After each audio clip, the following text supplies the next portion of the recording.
Shalom, selamat sore dan selamat datang dalam program Pendeta Menyapa Jumat Indah Menyambut Sabat. Program ini hadir setiap minggunya pada hari Jumat sore untuk menemani Anda dan keluarga menikmati berkat Tuhan sebelum kita memasuki hari Sabat bersama saya Pendeta Rois Panjaitan. Perpindahan keyakinan seseorang pada masa kini sudah dengan mudahnya sering terjadi. Ibrani 6 ayat keempat sampai 6. Sebab mereka yang pernah diterangi hatinya, yang pernah mengecap karunia sorgawi, dan yang pernah mendapat bagian dalam Roh Kudus, dan yang mengecap firman yang baik dari Allah dan karunia-karunia dunia yang akan datang, namun yang murtad lagi tidak mungkin dibaharui sekali lagi sedemikian hingga mereka bertobat, sebab mereka menyalibkan lagi anak Allah bagi diri mereka dan menghinanya di muka umum. Alkitab berkata bahwa kita dibenarkan menjadi orang benar bukan karena melakukan hukum Taurat atau karena melakukan kebaikan dan melakukan ajaran agama, tetapi karena beriman kepada Kristus. Demas adalah salah satu contoh nyata sebagai seorang anak didik Paulus. Tentu Demas tidak kekurangan pendidikan dan pelatihan yang dilakukan oleh sang mentor, yaitu Paulus. Namun godaan kenikmatan dunia yang begitu kuat telah menjatuhkan imannya. Ini bisa dibuktikan dengan kata terakhir yang menggambarkan ketidaksetiaan Demas, yaitu Tesalonika. Pada waktu itu, kota Tesalonika merupakan kota perdagangan terbesar dan makmur. Sebuah kota yang menawarkan pekerjaan dengan gaji besar dan kekayaan. Tampaknya di kota inilah Demas tergoda hingga ia tidak lagi setia kepada Tuhan yang telah menebus hidupnya.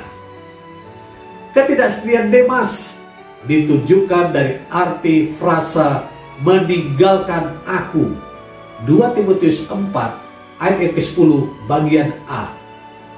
Dalam bahasa aslinya, kata meninggalkan sering digunakan untuk menggambarkan seorang prajurit yang lari mendadak dari tugas kemiliterannya. Deconstructing menjadi topik yang hangat akhir-akhir ini. Sebuah istilah yang sering digunakan untuk banyak tokoh Kristen yang mengumumkan dirinya meninggalkan imannya. Paul Maxwell, seorang pendeta dan penulis buku yang cukup terkenal, kontributor dari laman Desiring God, mengumumkan lewat Instagram bahwa dia sekarang bukan lagi seorang Kristen. Maxwell berkata bahwa rasanya sangat menyenangkan dan dia merasakan sukacita yang luar biasa ketika dia melakukannya.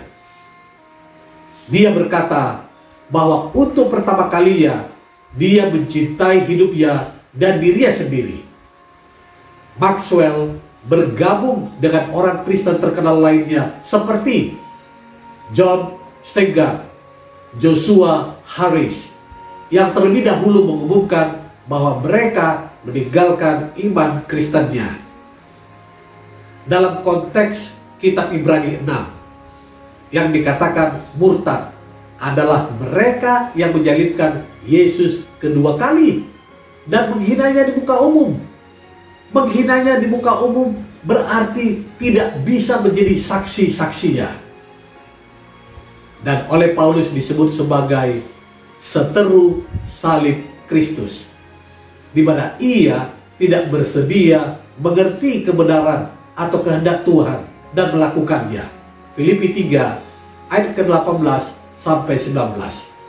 Hidupnya tidak sesuai dengan kebenaran yang ia ketahui. Ia tahu kebenaran, tetapi tidak melakukannya. Inilah tindakan yang melukai perasaan Tuhan.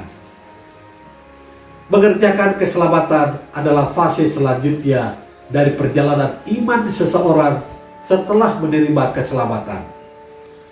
Dalam banyak bagian, Alkitab mengemukakan agar kita bergumul terus, mengusahakan terus, berjuang terus untuk berpegang teguh atas apa yang kita yakini dan jalani sampai iman kita mencapai kesempurnaan. Wahyu 2 ayat ke-25, 3 ayat 11. Bila kemurtatan itu hanya sebatas kiasan saja, maka sudah barang tentulah Tuhan tidak perlu sedemikian tegasnya mengingatkan orang percaya untuk berjaga-jaga dan berpegang teguh atas apa yang sudah dipercayai. Bahkan kitab Wahyu 3 ayat 5 mengatakan, barang siapa menang, ia akan dikenakan pakaian putih yang demikian. Aku tidak akan menghapus namanya dari kitab kehidupan, melainkan aku akan mengaku namanya di hadapan Bapakku dan di hadapan para malaikatnya. Ini memberi peringatan keras bahwa ada kemungkinan nama seseorang yang telah tertulis dalam kitab kehidupan dihapus. Saudara, kisah Demas mengingatkan kita bahwa bila kita cinta dunia ini, maka membuat kita meninggalkan cinta kita kepada Tuhan. Terima kasih telah bergabung dengan program Jumat Indah menyambut Sabat. Sampai jumpa di kesempatan selanjutnya. Tuhan Yesus memberkati.